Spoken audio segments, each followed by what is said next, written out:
Hello മക്കളെ, 8ാം ക്ലാസ്സിലെ basic സയൻസിലെ കെമിസ്ട്രിയിലെ ഏറ്റവും അവസാനത്തെ ചാപ്റ്റർ ആണ് കെമിസ്ട്രി ഓഫ് മാറ്റർ അല്ലെങ്കിൽ പദാർത്ഥങ്ങളുടെ രസതന്ത്രം എന്ന് പറഞ്ഞിരിക്കുന്ന ചാപ്റ്റർ.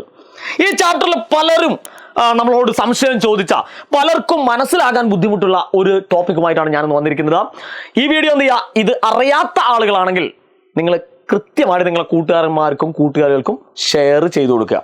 ഓക്കെ, അപ്പൊ നേരെ നമുക്ക് വീഡിയോസിലേക്ക് പോകാം. ഏത് കാര്യത്തിനെ പറ്റിയാണ് നമ്മൾ പറയുന്നത്? പോളിമർ എന്ന് പറഞ്ഞിരിക്കുന്ന ഒരു കാര്യമുണ്ട്. ഏറ്റവും പ്രധാനമായിട്ട് നമ്മൾ പഠിച്ചിരിക്കേണ്ട ഏറ്റവും പ്രധാനപ്പെട്ട ഒരു വസ്തുതയാണ് പോളിമറിനെ കുറിച്ച് കൂടുതൽ കാര്യങ്ങളൊക്കെ നിങ്ങൾ 10ാം ക്ലാസ് പഠിക്കും. അപ്പൊ പോളിമറിനെ പറ്റി എന്താണ് നിങ്ങൾക്ക് മനസ്സിലാവുള്ളത്?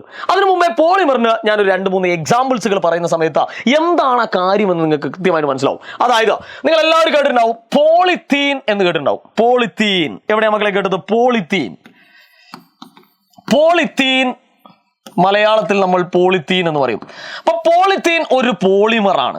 അപ്പൊ എന്താണ് ഈ പോളിമറിനുള്ള പ്രത്യേകതകൾ എന്നൊക്കെയാണ് മക്കളെ. നിങ്ങളൊരു തീവണ്ടി വിചാരിക്കുക. ആ തീവണ്ടിയുടെ ഓരോ ബോഗികൾ ചേർന്നിട്ടാണ് അല്ലെങ്കിൽ ബോഗികൾ കൂടി ചേർന്നിട്ടാണ് വലിയൊരു തീവണ്ടി ഉണ്ടായിരിക്കുന്നത്. ഇതേപോലെ തന്നെയാണ് പോളിമറും ഉണ്ടാക്കിയിരിക്കുന്നത്. ഓക്കെ, അപ്പൊ അതിൽ ചെറിയ ചെറിയ നിങ്ങൾ നോക്കൂ, ഒരു മാല, നമ്മളൊരു മാല എടുക്കാം. ആ മാലയുടെ ഓരോ മുത്തുകൾ ഇങ്ങനെ ഓരോ മുത്തുകൾ വെച്ചിട്ടുണ്ട്. ഈ മുത്തുകൾ ഇങ്ങനെ കൂട്ടി യോജിപ്പിക്കുമ്പോഴാണ് വലിയൊരു മാലയായിട്ട് മാറുന്നത്.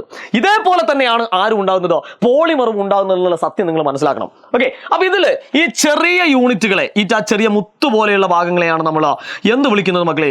മോണോമർ എന്ന് വിളിക്കുന്നത്. എന്താ കുഞ്ഞുങ്ങളെ വിളിക്കാം? മോണോമർ.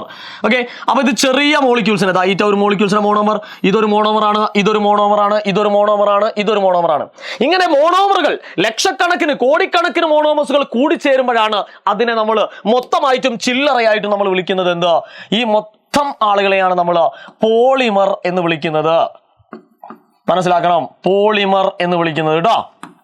അപ്പോ ഒരു മാല എടുത്തു കഴിഞ്ഞാൽ അതിന്റെ ഓരോ മുത്തുകളെയും നമ്മൾ വിളിക്കുന്നത് മോണോമർ ആണെങ്കിൽ ആ മാലയെ മൊത്തമായിട്ട് വിളിക്കുന്നത് പോളിമർ എന്നാണ്.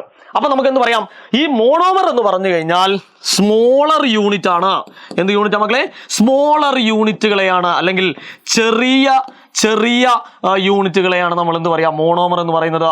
അത്തരത്തിലുള്ള മോണോമറുകൾ കൂടി ചേർന്നുണ്ടാകുന്ന വലിയ യൂണിറ്റുകളെയാണ് നമ്മൾ പോളിമർ എന്ന് പറയുന്നത്. ക്ലിയർ ആയല്ലോ മക്കളെ? അപ്പൊ ചുരുക്കി പറഞ്ഞാൽ നമുക്കൊരു കാര്യം മനസ്സിലായി. മോണോമറിന്റെ അകത്ത് നിന്നാണ് എന്തുണ്ടായിരിക്കുന്നത്? മോണോമറിന്റെ അകത്ത് നിന്നാണ് എന്തുണ്ടായിരിക്കുന്നത്? പോളിമർ ഉണ്ടായിരിക്കുന്നത്. ശരിയല്ലേ? മോണോമറിന്റെ അകത്ത് നിന്നാണ് എന്തുണ്ടായിരിക്കുന്നത്? പോളിമർ ഉണ്ടായിരിക്കുന്നത്. ഇങ്ങനെ മോണോമറുകൾ, ചെറിയ മോണോമറുകൾ കൂടി ചേർന്ന് വലിയ പോളിമർ ഉണ്ടാകുന്ന പരിപാടിക്കാണ്, പ്രോസസ്സിനാണ് നമ്മൾ എന്ത് വിളിക്കാന്നറിയോ? പോളിമറൈസേഷൻ എന്ന് വിളിക്കാം മക്കളെ. പോളിമറൈസേഷൻ എന്ന് നമ്മൾ വിളിക്കുന്നത്. പഠിച്ചു വെച്ചോളണം മക്കള്, പോളിമറൈസേഷൻ. ഓക്കെ, അപ്പൊ ഇതിൽ എക്സാമ്പിൾ ആയിട്ട് പോളിത്തീൻ പറയാം. അതുപോലെ തന്നെ PVC പൈപ്പ്, അല്ലെ? PVC പൈപ്പ് ഒക്കെ നമുക്ക് എക്സാമ്പിൾ ആയിട്ട് പറയാം. അപ്പൊ 3 പ്രധാനപ്പെട്ട ടേംസുകളായിരിക്കും നിങ്ങൾ പഠിച്ചിട്ടുണ്ടാകുക. മോണോമർ എന്താണ്? സിമ്പിൾ ആയിട്ട് മോണോമർ എന്ന് പറഞ്ഞാൽ ചെറിയ യൂണിറ്റുകളെ, ചെറിയ തന്മാത്രകളെ, സ്മോളർ മോളിക്യൂൾസിനെ നമ്മൾ എന്ത് വിളിക്കുന്നു? മോണോമർ എന്ന് വിളിക്കുന്നു. അത്തരത്തിലുള്ള ചെറിയ യൂണിറ്റുകൾ ചേർന്നിട്ട്, ചെറിയ മോളിക്യൂൾസുകൾ ചേർന്നിട്ടുണ്ടാകുന്ന വലിയ ലാർജർ മോളിക്യൂൾസിനെ, വലിയ തന്മാത്രകളെയാണ് നമ്മൾ എന്ത് വിളിക്കുന്നത്? പോളിമർ എന്ന് വിളിക്കുന്നത്. ഇങ്ങനെ മോണോമറുകൾ കൂടി ചേർന്നിട്ട് പോളിമർ ഉണ്ടാകുന്ന പ്രോസസ്സിനെ, പ്രക്രിയയെ നമ്മൾ വിളിക്കുന്ന പേരാണ് പോളിമറൈസേഷൻ എന്ന് പറയുന്നത്. എക്സാമ്പിൾ പോളിത്തീന്, അതേപോലെ തന്നെ PVC, ഇതൊക്കെ എക്സാമ്പിൾ ആയിട്ട് പറയാം. ക്ലിയർ ആയല്ലോ മക്കളെ? ക്ലിയർ ആയല്ലോ? അപ്പൊ 3 കാര്യങ്ങൾ നിങ്ങൾ മനസ്സിലുണ്ടാവണം. എന്താണ് മോണോമർ എന്നും, എന്താണ് പോളിമർ എന്നും, എന്താണ് പോളിമറൈസേഷൻ എന്നും. അപ്പൊ ഈ ഒരു വീഡിയോ കഴിഞ്ഞ സമയത്ത് നിങ്ങൾക്ക് മനസ്സിലായിട്ടുണ്ടാവും പോളിമറൈസേഷൻ അല്ലെങ്കിൽ പോളിമർ എന്ന് പറഞ്ഞിരിക്കുന്നത് വളരെ സിമ്പിൾ ആയിട്ടുള്ള ഒരു ഐഡിയ ആണ്. കൃത്യമായിട്ട് പഠിച്ചേക്കുക, നന്നായിട്ട് മാർക്ക് വാങ്ങാം. വീണ്ടും കാണാം. Good bye.